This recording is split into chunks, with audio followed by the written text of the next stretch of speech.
नमस्कार, मैं Dalip Singh SK books के यूट्यूब चैनल पर आपका स्वागत करता हूं। आज हम बात करने वाले हैं हरियाणा स्टाफ सिलेक्शन कमीशन द्वारा आयोजित सीईटी ग्रुप डी भर्ती परीक्षा के बारे में। अब इस भर्ती के लिए ये बुक दिखा रखी हैं, Haryana CET group D SK books हैं। इसी तरह से ये पेपर सेट है, अभी 26 पेपर सेट बना रखे हैं, तो इनको पढ़ना बहुत ज़रूरी है। आज हम सामान्य विज्ञान में टॉपिक है हमारा गुरुत्वाकर्षण बल व गति के नियम। इनसे रिलेटेड 15 इंपॉर्टेंट क्वेश्चनों की बात करेंगे जो एग्जाम में बार बार पूछे जाते हैं। तो भाई पहला क्वेश्चन है, ब्रह्मांड में दो वस्तुओं के बीच लगने वाला बल क्या कहलाता है? ऑप्शन दे रखे हैं, चुंबकीय बल, विद्युतीय बल, गुरुत्वाकर्षण बल, उपरोक्त सभी।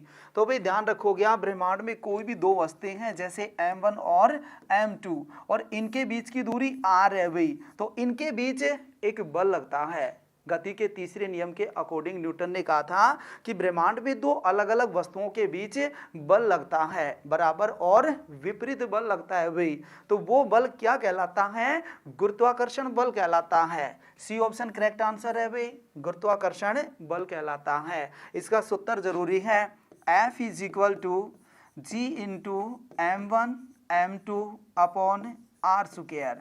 भाई m1 और m2 दो वस्तुओं का द्रव्यमान है, r उनके बीच की दूरी है, g क्या है? गुरुत्वीय नियतांक है। g क्या है? गुरुत्वीय नियतांक, इंग्लिश में ग्रेविटेशनल कांस्टेंट कहलाता है, जिसका मान सभी जगह सेम होता है। कितना है मान? 6.67 गुणा में 10 की पावर -11 न्यूटन मीटर स्क्वायर पर केजी स्क्वायर। इसकी इकाई जरूरी है आपके लिए भाई, गुरुत्वीय नियतांक का मात्रक पूछ लेता है तो न्यूटन मीटर स्क्वायर पर केजी स्क्वायर। कहाँ से बनाया? यहाँ से बना सकते हैं, जी इधर रखेंगे, बाकी को इधर भेजेंगे, तो यानी कि जी इज इक्वल टू क्या बन जाता है यहाँ से? G is equal to F into R square बटे में एम इंटू m1, तो यानी कि m का स्क्वायर हो जाता है। तो यहाँ से इसका मात्रक बना सकते हैं, न्यूटन मीटर स्क्वायर पर केजी स्क्वायर। भाई इसका मान सभी जगह सेम रहता है, ध्यान रखोगे। स्मॉल जी आगे बात करेंगे गुरुत्वीय त्वरण की, उसका मान बदलता रहता है। तो गुरुत्वीय नियतांक का मान सभी जगह सेम रहता है। अब इसी के अकॉर्डिंग क्वेश्चन और भी बन जाते हैं कि भाई दो वस्तुएं हैं, यदि उनके बीच की दूरी को हम कम करें या फिर उनके बीच की दूरी को बढ़ाएं तो उनके बीच लगने वाले बल पर क्या प्रभाव पड़ता है। तो यहाँ से हमें दिखाई दे रहा है कि भाई जो बल है वो उनके बीच की दूरी के वर्ग के व्युत्क्रमानुपाती है, यानी दूरी को मैं बढ़ाऊंगा तो बल कम हो जाएगा और यदि दूरी को कम करूंगा तो बल बढ़ जाता है। तो आप ध्यान रखोगे कि दो वस्तुओं के बीच की दूरी को कम करने पर उनके बीच लगने वाला बल बढ़ जाता है और यदि दूरी को बढ़ा रहा हूं तो बल कम हो जाता है, एक दूसरे से विपरीत है। इसी तरह और भी क्वेश्चन बन जाते हैं इस पर कि भाई कोई भी दो वस्तुएं हैं और उनके बीच की दूरी को डबल किया जाता है, यानी r की बजाय 2r कर दिया गया, तो उनके बीच लगने वाला बल कितना हो जाता है? तो भाई यहाँ पर आप 2r रखोगे तो यानी कि 1/4 हो जाता है भाई कैसे? जैसे इसको सोल्व करेंगे, 1/r की जगह 2r रखोगे और इसका स्क्वायर करो। भाई स्क्वायर कर रहे हैं तो क्या होगा? ये f1/r स्क्वायर और इसे अधिक कितना हो जाएगा? भाई 2 का स्क्वायर 4 करेंगे तो 1/4 को इससे अलग निकालेंगे, तो ये तो पहले वाला ही बन गया जो हमारा सूत्र के अकॉर्डिंग था। इसके अलावा कितना? 1/4 गुना हो जाता है। भाई दूरी को बढ़ाया तो बल कम हो गया, कितना? भाई दूरी को कितना बढ़ाया? दुगुना किया था तो बल कितना? 1/4 हो जाता है। तो यानी ध्यान रखोगे। इसी तरह से यदि कहता है कि दूरी को आधा कर दिया गया, दूरी को कितना कर दिया गया? आधा, तो उनके बीच लगने वाला बल कितना? तो इसको भी हम वहां पर रखेंगे तो फिर हमारा जो बल है वो पहले की अपेक्षा कितना गुना? 4 गुना हो जाता है भाई। कितना गुना? 4 गुना। कि भाई दूरी को जैसे भी चेंज कर रहा है उसका स्क्वायर करो और फिर उसको पलट दो। भाई जैसे यहाँ पर दूरी को दुगुना किया तो 2 का स्क्वायर कितना? 4 होता है भाई। अब 4 को हम पलटेंगे तो 1 ऊपर और 4 नीचे, यानी 1/4 हो जाता है। इसी तरह दूरी को आधा किया, कितना किया भाई? आधा, और आधा का स्क्वायर करेंगे तो कितना? 1/4। इसको पलटेंगे तो 4 तो ऊपर और 1 नीचे, यानी 4 गुणा हो जाता है। तो आप कुल मिला के ध्यान रखो, जैसे भी दूरी को चेंज कर रहा है तो आप उसका स्क्वायर करो और फिर जो मान आ रहा है उसको बदल दो। बदलने का मतलब नीचे वाली संख्या ऊपर और ऊपर वाली संख्या नीचे हो जाती है, वो ही हमारा आंसर हो जाता है। तो इस तरह से आप ध्यान रखोगे। या फिर कह देता है अगले इसी क्वेश्चन के अकॉर्डिंग कि भाई कोई भी दो वस्तुएं हैं, जैसे भाई क्या सूत्र था, G into M1 M2 upon R square था। भाई कोई भी दो वस्तुएं हैं, यदि उनके द्रव्यमान को भी और उनके बीच की दूरी को भी दुगना कर दिया जाता है तो उनके बीच लगने वाले बल पर क्या प्रभाव पड़ता है। तो भी द्रव्यमान, दोनों के द्रव्यमान को इसको भी 2 से गुणा और इसको भी 2 से गुणा, और अभी अब दूरी को दुगना किया था तो कितना आ रहा था, 1/4 आ रहा था। तो भाई 2 एकम 2, 2 दूनी 4, फिर 2 से 2 खत्म, यानी कोई प्रभाव नहीं पड़ता। कब द्रव्यमान को भी दुगना करेंगे दोनों को और उनके बीच की दूरी को भी दुगना करते हैं तो उनके बीच लगने वाले बल पर कोई प्रभाव नहीं पड़ता। इसी तरह से भाई द्रव्यमान को तो दुगना करेंगे दोनों को और उनके बीच की दूरी को आधा करेंगे, तो भाई आधा करने पर यहां से 4 ऊपर जा रहा था और 4 ऊपर पहले ही है तो कितना गुना, 16 गुना हो जाता है। कब उनके द्रव्यमान को भी दुगना कर दें और उनके बीच की दूरी को आधा कर दें तो उनके बीच लगने वाला बल कितना हो जाएगा, 16 गुना। तो इस तरह से आपको ये सूत्र याद रखना है। फिर वो जैसे भी चेंज कर रहा है उनको रखो और उससे फालतू जो आ रहा है हम कहेंगे कि उतना गुना हो जाता है। तो भी ये 4 पॉइंट बनते हैं इस पर। तो इसका आंसर सी ऑप्शन था, बता चुके हैं। अब ए में चुंबकीय बल दे रखा है, तो कोई भी चुंबक है जिसके ध्रुव होते हैं भाई उत्तरी ध्रुव और दक्षिणी ध्रुव, तो उत्तरी ध्रुव और दक्षिणी ध्रुवों के बीच या कोई फिर दूसरा हम चुंबक ले रहे हैं, भाई 2 पोल होने चाहिए, 2 ध्रुव होने चाहिए, तो 2 ध्रुवों के बीच लगने वाला बल क्या कहलाता है, चुंबकीय बल कहलाता है। विद्युत बल, कोई भी 2 आवेश होंगे तो उन दोनों आवेशों के बीच जो बल लगता है वो विद्युत बल या कूलाम का बल कहलाता है। ध्यान रखोगे इनको भी। तो सी ऑप्शन था यहाँ पर। नेक्स्ट क्वेश्चन है, ध्रुवों पर गुरुत्वीय त्वरण का मान होता है। गुरुत्वीय त्वरण स्मॉल जी से डिनोट किया जाता है भाई। तो गुरुत्वीय त्वरण का मान पृथ्वी की सतह पे ध्यान रखोगे 9.8 मीटर प्रति सेकंड स्क्वायर। तो गुरुत्वीय त्वरण का मात्रक क्या है भाई, मीटर प्रति सेकंड स्क्वायर याद रखोगे। अब इसका मान पृथ्वी की त्रिज्या के अकॉर्डिंग बदलता है या फिर पृथ्वी के घूर्णन के अकॉर्डिंग भी चेंज होता रहता है, लेकिन जो बड़ा जी था सभी जगह सेम, उसका मान सभी जगह सेम रहता है। तो ध्यान रखोगे यहाँ पे। अब जैसे भाई पृथ्वी है तो पृथ्वी का आकार कैसा, अंडाकार होता है भाई, इलिप्टिकल होता है। तो यहाँ से हम इनके पोल और इक्वेटर बना रहे हैं, तो यानी ये तो बन जाएगा इक्वेटर और ये बनेगा पोल। भाई ध्रुव और भूमध्य रेखा, ध्रुव और इसको कहेंगे भूमध्य रेखा, कहेंगे इक्वेटर को भूमध्य रेखा, विषुवत रेखा भी कह सकते हैं।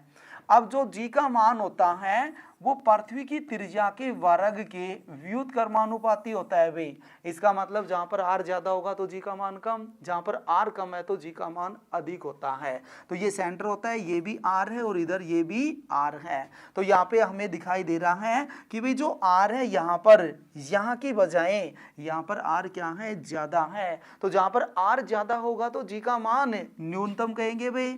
तो यहाँ पर जी का मान क्या कहेंगे हम, न्यूनतम कहेंगे, मिनिमम होता है भूमध्य रेखा पर। और ध्रुवों पर क्या कहेंगे, अधिकतम। ध्रुवों पर जी का मान अधिकतम कहोगे। क्यों, क्योंकि यहाँ पर r का मान कम है भाई भूमध्य रेखा की बजाय। तो यानी यदि आपसे क्वेश्चन पूछ ले, जैसे पूछ रखा है कि ध्रुवों पर गुरुत्वीय त्वरण का मान होता है, तो आप कहोगे अधिकतम होता है भाई ध्रुवों पर, और यदि भूमध्य रेखा पर पूछे तो न्यूनतम। दूसरी बात भाई पृथ्वी की सतह से हम केंद्र की ओर जा रहे हैं भाई, पृथ्वी की सतह से केंद्र की ओर जा रहे हैं तो केंद्र पर जी का मान 0 होता है, क्योंकि पृथ्वी की सतह पर अधिकतम कहेंगे। अब पृथ्वी की सतह से हम ऊपर जा रहे हैं या पृथ्वी की सतह से नीचे जा रहे हैं तो जी का मान घटता जाता है। तो भाई यहाँ पर आप इधर आ रहे हैं केंद्र की ओर तो घटता जाता है, यानी केंद्र पर जी का मान कितना, 0 होता है। ये भी ध्यान रखोगे। पृथ्वी की सतह से नीचे जाओ या ऊपर जाओ जी का मान घटता है। इसी वजह से चंद्रमा पर जी का मान पृथ्वी के जी के मान का 1/6 होता है। ये भी ध्यान रखना आपको कि भाई चंद्रमा पर जी का मान पृथ्वी के जी के मान का कितना होता है, 1/6 होता है, 1/6 होता है। या फिर आपसे पूछ ले कि किसी पहाड़ी 100 मीटर ऊंची पहाड़ी पर जाने पर वहां पर जी के मान पर क्या प्रभाव पड़ेगा? तो भाई पृथ्वी की सतह से ऊपर जा रहे हैं तो जी का मान घटेगा। तो ध्यान रखोगे इन पॉइंटों को। नेक्स्ट क्वेश्चन है, निम्न में से कौन सा संपर्क बल है? तो भाई संपर्क बल का पता होना चाहिए हमें कि भाई संपर्क बल किसे कहते हैं। तो भाई ऐसा बल जो दो सतह के बीच यानी उनके बीच दूरी 0 हो, ना के बराबर दूरी हो, यानी इनके बीच दूरी नहीं होती, ये दूरी पर कार्य नहीं करते। भाई जैसे घर्षण बल की बात करते हैं तो दोनों सतह क्या होती हैं, आपस में टच होती हैं भाई, यानी कि संपर्क में होती हैं, टच होती हैं, तो उनके जो बीच बल लगता है वो संपर्क बल या फिर घर्षण बल कहलाता है। तो भाई घर्षण बल आएगा इसका आंसर कि भाई संपर्क बल कौन सा है, घर्षण बल है, फ्लूइड बल। भाई गुरुत्वीय बल होता है जैसे पृथ्वी किसी वस्तु को अपनी ओर खींच रही है तो यानी पृथ्वी के द्वारा वस्तु पर लगाया गया बल गुरुत्वीय बल होता है। तो यहाँ पर वस्तु और पृथ्वी के बीच में दूरी होती है। इसी तरह कूलाम का बल है कि भाई कोई भी दो आवेश हैं Q1 और Q2, इनके बीच की दूरी r है, इनके बीच जो बल लगता है कूलाम का बल कहलाता है। यानी ये दूरी पर कार्य करते हैं, भाई दूरी होती है इनके बीच, लेकिन जो संपर्क बल कॉन्टैक्ट फोर्स होते हैं उन पर उनके बीच दूरी नहीं होती। तो यहाँ पर आंसर कौन सा, घर्षण बल करेक्ट आंसर है भाई। नेक्स्ट है, पृथ्वी के केंद्र पर वस्तु का भार होता है। तो ये भी इंपॉर्टेंट पॉइंट है भाई, कोई भी वस्तु है उसका भार W वेट M इंटू जी होता है भाई, यानी ये पृथ्वी के द्वारा लगाया गया बल ही होता है किसी वस्तु पर, वो वस्तु का भार होता है। तो भाई कोई भी वस्तु है उसका भार किसके अनुसार बदल रहा है, जी के अनुसार, लेकिन वस्तु की द्रव्यमान मास कहेंगे इंग्लिश में m, इस पर कोई प्रभाव नहीं पड़ता क्योंकि अकेला m है भाई। द्रव्यमान क्या होता है, कोई भी वस्तु है उसकी एक्चुअल क्वांटिटी क्या कहलाती है, उसका द्रव्यमान कहलाती है अभी। तो यानी मास पर तो कोई प्रभाव नहीं पड़ेगा द्रव्यमान पर, लेकिन भार बदलेगा किसके अनुसार, जी के अनुसार। इसका मतलब अभी जो हमने पॉइंट पढ़े थे कि भाई जी कहाँ पर न्यूनतम और कहाँ पर अधिकतम, उन्हीं के अकॉर्डिंग भार भी वस्तु का न्यूनतम और अधिकतम होगा। भाई भूमध्य रेखा पर न्यूनतम कहेंगे और ध्रुवों पर अधिकतम कहेंगे। पृथ्वी की सतह से ऊपर या नीचे जाने पर वस्तु का भार घटेगा। जैसे क्वेश्चन कह देता है कि पृथ्वी की सतह से 100 मीटर गहरी खाई में कोई व्यक्ति चला जाता है तो वहां पर उसके भार पर क्या प्रभाव पड़ेगा, तो घटेगा भी। या 100 मीटर ऊंची पहाड़ी पर चला जाता है तो वहां पर भी व्यक्ति का भार घट जाता है। चंद्रमा पर चला जाता है तो वहां पर भी व्यक्ति का भार घट जाता है। यानी कि ऊपर जा रहे हैं या पृथ्वी की सतह से नीचे जा रहे हो तो वस्तु का भार घटेगा। कुल मिला के ध्यान रखो, जी के अनुसार बदलता है भार, लेकिन द्रव्यमान पर कोई प्रभाव नहीं पड़ता है। तो क्वेश्चन क्या था, पृथ्वी के केंद्र पर भार पूछा है, तो भाई पृथ्वी के केंद्र पर जी का मान बता दो क्या होता है, 0 होता है। m चाहे कुछ भी हो तो यहाँ पर W क्या हो जाएगा, फिर 0 हो जाता है भाई। तो वस्तु का भार पृथ्वी के केंद्र पर 0 हो जाता है। ए ऑप्शन करेक्ट आंसर है यहाँ पर। क्लियर है। नेक्स्ट क्वेश्चन है, यदि किसी वस्तु का भार पृथ्वी पर 48 न्यूटन है भाई, भार पूछा है यहाँ पे, भार दे रखा है हमें और कहता है कि चंद्रमा की सतह पर वस्तु का द्रव्यमान कितना होगा, मास कितना होगा। इंपॉर्टेंट क्वेश्चन है भाई, यहाँ पर मास पूछा है तो मास के अकॉर्डिंग आंसर दो। आप लोग क्या करते हो, बाहर इधर पढ़ते हो और दिमाग लगाते हो कि चंद्रमा पर भी भार ही पूछा है। यदि चंद्रमा पे भी भार पूछता तो हम सीधा इसको 6 से डिवाइड कर देते, हमारा आंसर 8 न्यूटन आ जाता। लेकिन यहाँ पर द्रव्यमान पूछा है तो द्रव्यमान पूछा है तो डायरेक्ट हम इसको 6 से डिवाइड नहीं कर सकते। तो पहले हम पृथ्वी की सतह पर, पहले क्या करेंगे, पृथ्वी की सतह पर वस्तु का द्रव्यमान निकालेंगे भाई। वस्तु का द्रव्यमान कितना होगा, तो भी पृथ्वी की सतह पर वस्तु का द्रव्यमान निकालने के लिए हम क्या करेंगे कि पृथ्वी की सतह पर जो हमें भार दिया हुआ है m इंटू जी, कितना है भाई, 48 न्यूटन है। कितना है, 48 न्यूटन है। तो यहाँ से हमें m चाहिए तो m बराबर क्या कह सकते हैं, 48/g कहेंगे। g का मान भाई 9.8 मीटर प्रति सेकंड स्क्वायर है, लेकिन न्यूमेरिकल वैल्यू के लिए लगभग कितना, ये 10 लिया जाता है भाई। तो 48/10, या क्वेश्चन पे डिपेंड करता है। यदि क्वेश्चन में दे रखा होता भाई जी का मान इतना ही लेना है तो वही लेकर चलते। तो यहाँ पर 10 लेने पर जो हमारा m है कितना आ रहा है, 4.8 किलोग्राम आ रहा है भाई। कहाँ पर, पृथ्वी की सतह पर। अब वस्तु को कहीं पर भी ले जाओ उसके द्रव्यमान पर कोई प्रभाव नहीं पड़ता। तो यहाँ पर आंसर कौन सा, डी ऑप्शन है अभी करेक्ट आंसर। 4.8 किलोग्राम हो जाएगा। क्या द्रव्यमान पूछा है भाई, यदि भार पूछता तो सीधा ही आप इसको डिवाइड कर देते। तो ध्यान रखोगे इस प्रकार के क्वेश्चनों का। नेक्स्ट है, पृथ्वी पर वायुमंडल किस कारण रुका हुआ है। तो भाई गुरुत्वाकर्षण बल के द्वारा, कि भाई जैसे हवा के अणु हैं, यदि वो पृथ्वी के गुरुत्वाकर्षण क्षेत्र से बाहर चले जाते हैं तो पृथ्वी पर वायुमंडल नहीं रह पाता। या फिर जो प्लायन वेग होता है पृथ्वी का, यदि पृथ्वी का प्लायन वेग से ज्यादा हवा के अणुओं का आरएमएस का औसत वेग अधिक हो जाता है तो भी वो पृथ्वी पर नहीं रुक पाते। कि भाई हवा के जो अणु हैं और अणुओं का जो वेग होता है आरएमएस, इनका औसत वेग यदि प्लायन वेग से अधिक हो जाता है तो वो वहां पर नहीं रुक पाते। जैसे चंद्रमा पर है कि भाई चंद्रमा पर हवा नहीं है, क्यों, क्योंकि जो हवा है, हवा का अणुओं का आरएमएस औसत वेग है वो ज्यादा होता है। कहां से, वहां के प्लायन वेग से, क्योंकि चंद्रमा का प्लायन वेग कितना 2.37 किलोमीटर प्रति सेकंड है बे। तो यहाँ का जो, वहां का जो हवा है, हवा के अणु होंगे, उनकी जो आरएमएस है, औसत वेग है, वो इससे फालतू है तो इसका मतलब उनको जो प्लायन वेग है वो आसानी से मिल रहा है, जिस कारण वो वहां पर नहीं रुक पाते। तो पृथ्वी पर ऐसा नहीं है, जिस कारण पृथ्वी पर हवा है तो क्या कहेंगे, गुरुत्वाकर्षण द्वारा रुकी हुई है वायुमंडल। तो बी ऑप्शन करेक्ट आंसर है यहाँ पर। नेक्स्ट क्वेश्चन है भाई, समतलता पूर्वक गिरती हुई वस्तुओं में क्या बराबर होता है। भाई कोई भी वस्तु हम उसको फ्री छोड़ेंगे तो पृथ्वी उन पर गुरुत्वीय त्वरण लगाती है, जिसका मान क्या है 9.8 मीटर प्रति सेकंड स्क्वायर है। यानी वो सभी सेम गुरुत्वीय त्वरण से आएंगी। तो बी ऑप्शन करेक्ट आंसर है यहाँ पर। भाई जैसे भारी वस्तु हो या हल्की हो, गुरुत्वीय त्वरण सभी पर बराबर होगा। तो बी ऑप्शन करेक्ट आंसर है यहाँ पर। नेक्स्ट क्वेश्चन है, गति का कौन सा नियम बल की प्रकृति के बारे में बताता है। तो भाई ध्यान रखोगे तीसरा नियम कि भाई बल किधर लग रहा है। तो दो वस्तुओं पर बल लगता है बराबर लेकिन विपरीत लगता है, तो विपरीत दिशा में। भाई जैसे बंदूक से गोली छोड़ते हैं तो बंदूक तो पीछे की ओर, गोली आगे की ओर जाती है, यानी एक दूसरे से विपरीत कार्य हो रहा है। तो बल की प्रकृति के बारे में बताते हैं कौन है, गति का तीसरा नियम। इसी तरह से ध्यान रखोगे कि भाई प्रथम नियम क्या बताता है, ये भाई जड़त्व का नियम कहलाता है। पहले तो ये ध्यान रखोगे, जड़त्व का नियम लॉ ऑफ इनर्शिया कहलाता है, और ये बल को परिभाषित करता है, डिफाइन करता है भी बल को।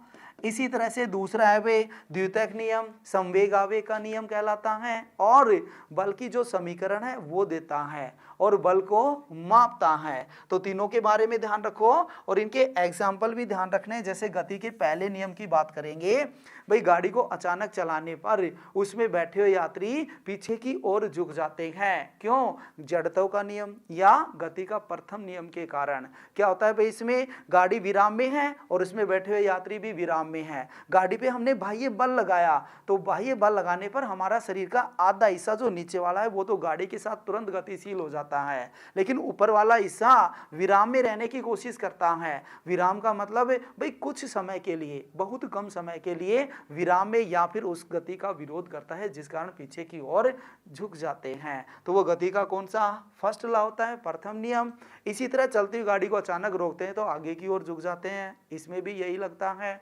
घोड़े को अचानक चलाने पर घुड़सवार का पीछे की ओर झुकना, वो भी गति का कौन सा फर्स्ट लॉ होता है। इसी तरह से दूसरे नियम पर भी ध्यान रखोगे भाई, उदाहरण कि भाई खिलाड़ी गेंद पकड़ते समय अपने हाथों को गेंद की दिशा में नीचे की ओर करना, गति का कौन सा दूसरा नियम है। वो संवेग में परिवर्तन की दर को कम कर रहा है भाई, जिस कारण बल कम होगा, यानी कि चोट कम लगती है। तो गति के दूसरे नियम पर आधारित है। तीसरे नियम के एग्जाम्पल भी ध्यान रखोगे भाई, जैसे बंदूक से गोली चलाने पर बंदूक का पीछे की ओर खिसकना, नाव से बाहर कूदने पर नाव का पीछे की ओर खिसकना, तैरना, भाई तैरने से हम पानी को पीछे निकालेंगे तो आगे की ओर जाते हैं। तो ये कुछ एग्जाम्पल है, इनके ध्यान रखोगे, इंपॉर्टेंट है। तो इसका आंसर तो सी ऑप्शन था करेक्ट आंसर, तीसरा नियम।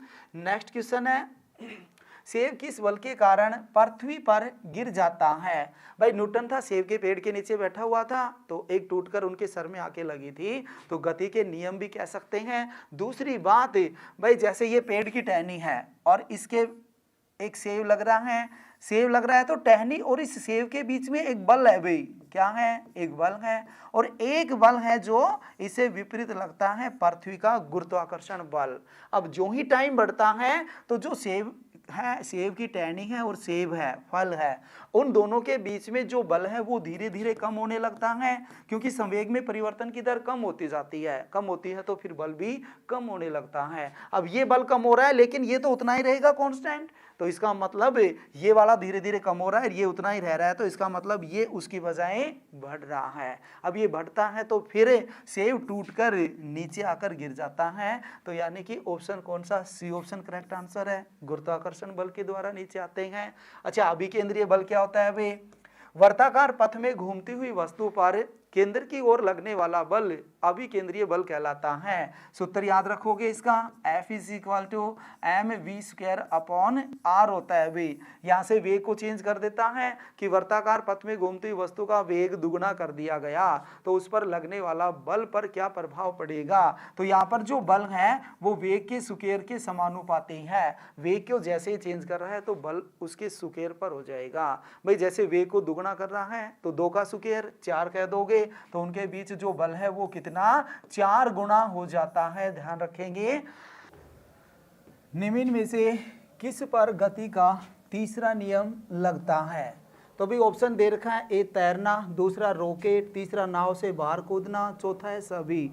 तो यहाँ पर आंसर कौन सा, सभी होगा भाई। क्यों, क्योंकि तैरने में भी गति का तीसरा नियम है कि भाई जैसे पानी को हम पीछे की ओर धकेलते हैं तो आगे की ओर जाते हैं, यानी क्रिया प्रतिक्रिया का नियम लगता है। इसी तरह रॉकेट है तो रॉकेट में भी तीसरा ही है भाई, रॉकेट में जो गैसीय ईंधन है वो जलकर बाहर आता है तो उसके सापेक्ष में रॉकेट ऊपर की ओर जाता है, यानी क्रिया प्रतिक्रिया का नियम लगता है उसमें भी। इसी तरह नाव से बाहर कूदने पर, भाई नाव से बाहर कूद रहे हैं तो नाव पीछे की ओर खिसक जाती है, तो उसमें भी क्रिया प्रतिक्रिया का नियम लगता है। अच्छा, रॉकेट में ध्यान रखोगे संवेग संरक्षण के नियम पर भी आधारित होता है, ये रेखीय संवेग संरक्षण के नियम पर भी आधारित है। कौन, रॉकेट या अंतरिक्ष यान। तो आंसर डी ऑप्शन था यहाँ पर। नेक्स्ट है, 50 किलोग्राम की वस्तु पर कितना त्वरण लगाया जाए ताकि वस्तु पर लगने वाला बल 150 न्यूटन हो जाए। तो भाई बल का सूत्र याद होना चाहिए, F is equal to m into A होता है। तो यहाँ से बल दे रखा है 150 न्यूटन और m कितना, 50 kg है, ए पूछा है भाई। अब यहाँ पर देखो ये भी SI में है और ये भी SI में है, तो हमें बदलने की जरूरत नहीं है। तो यानी a इज इक्वल टू 150, 50 को इधर भेजोगे तो भाग में चला जाएगा भी, कि बराबर से हम क्वांटिटी या राशि को इधर भेजते हैं तो गुणा वाली भाग में, भाग वाली गुणा में, जोड़ वाली घटा में और घटा वाली जोड़ में हो जाती है। तो ध्यान रखोगे 1 0 से 1 0 कटेगा, 5 से काटोगे तो 3 से, यानी a बराबर कितना, 3 मीटर प्रति सेकंड स्क्वायर आंसर आ जाता है। ए पूछा है त्वरण, तो त्वरण का मात्रक ध्यान रखोगे मीटर प्रति सेकंड स्क्वायर होना चाहिए। तो आंसर कौन सा, सी ऑप्शन करेक्ट आंसर है। नेक्स्ट है भाई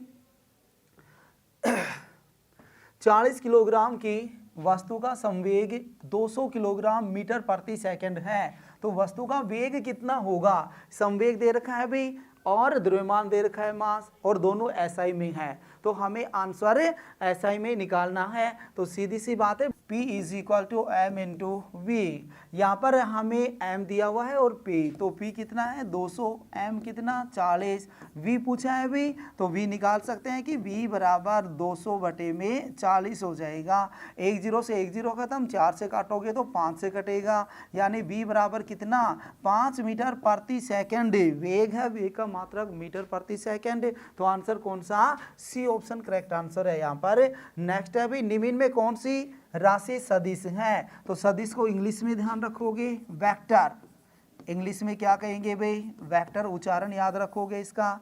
ऐसी राशि जिनको प्रदर्शित करने के लिए दिशा व परिमाण दोनों दिए हुए हों सदिश राशि कहलाती है। भाई जैसे विस्थापन है, वेग है, त्वरण है, संवेग, आवेग, बल या फिर बलागुरण या विद्युत क्षेत्र, चुंबकीय क्षेत्र, वो सब क्या है, सदिश राशि होती हैं। तो यहाँ पर सदिश राशि पूछा है तो कौन सा, डी ऑप्शन करेक्ट आंसर है, वेग। ये तीनों अदिश हैं भी, द्रव्यमान भी, विभवांतर भी और चाल भी, ये क्या है, अदिश राशि हैं। तो नेक्स्ट क्वेश्चन है, निम्न में कौन सी अदिश राशि है। अब अदिश को इंग्लिश में ध्यान रखोगे स्केलर, स्केलर, उच्चारण होता है इसका स्केलर क्वांटिटी, स्केलर। तो भाई ऐसी राशि जिनको प्रदर्शित करने के लिए केवल परिमाण दिया हुआ हो या परिमाण की आवश्यकता हो, परिमाण को इंग्लिश में कहेंगे मैग्नीट्यूड, यानी एक तरह से दूरी होती है कि भाई 5 किलोमीटर की दूरी, 10 किलोमीटर की दूरी, तो वो दूरी क्या है, मैग्नीट्यूड या परिमाण होता है। तो ऐसी राशि जिनको प्रदर्शित करने के लिए केवल परिमाण हो अदिश राशि कहलाती हैं, जैसे समय है, द्रव्यमान है और दूरी है, आयतन है, क्षेत्रफल या फिर घनत्व, विभवांतर, कार्य, शक्ति, ऊर्जा, विद्युत धारा की दिशा भी और परिमाण दोनों होते हैं, लेकिन फिर भी अदिश राशि में ध्यान रखोगे क्योंकि वो सदिश राशि के नियमों का पालन नहीं करता, इसीलिए अदिश राशि में आंसर होगा उसका। तो यहाँ पर पूछा है कि अदिश राशि कौन सी है, तो कौन सी, आयतन है भी, डी ऑप्शन करेक्ट आंसर है। बाकी तीनों क्या है, ये सदिश राशि हैं। इसी तरह नेक्स्ट क्वेश्चन है 10 किलोग्राम की बंदूक से 60 ग्राम की गोली छोड़ी जाती है, तो बंदूक के पीछे हटने का वेग कितना होगा। भाई बंदूक का संवेग संरक्षण का नियम है कि बंदूक से गोली छोड़ने से पहले का संवेग और गोली छोड़ने के बाद का संवेग बराबर और विपरीत होता है। विपरीत का मतलब नेगेटिव में साइन होता है, वे मैग्नीट्यूड में बराबर होगा, P1 = P2, माइनस में होता है। P क्या है, ये संवेग है तो M1 V1 कहेंगे, और P2 भी संवेग है गोली छोड़ने के बाद तो M2 V2।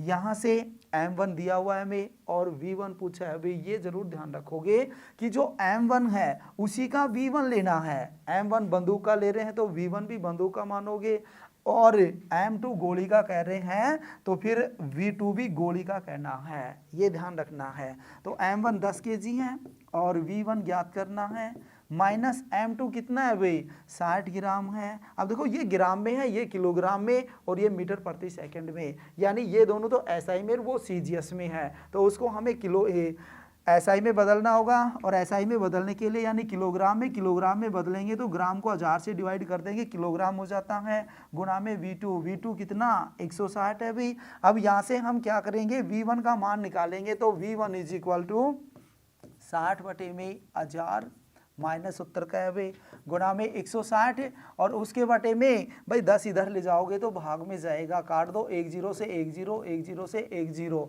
गुणा करो इसको, 16 छिके 96/100 हो जाता है, और इसको सोल्व करेंगे तो -0.96 मीटर प्रति सेकंड आ जाता है भाई। माइनस ये उनकी वेग की दिशा को दर्शाता है कि भाई बंदूक पीछे की ओर जा रही है और गोली आगे की ओर, तो एक दूसरे से विपरीत दिशा में जा रही हैं। तो हमारा आंसर क्या है यहाँ पर, बी ऑप्शन करेक्ट आंसर है भाई। यहाँ पर माइनस प्लस ऑप्शन में जिक्र नहीं होता, वो केवल दिशा को दिखाने के लिए ही होता है, तो बी ऑप्शन करेक्ट आंसर था यहाँ पर। तो इस तरह से हमने इस टॉपिक से रिलेटेड ये 15 क्वेश्चन अटेम्प्ट किए।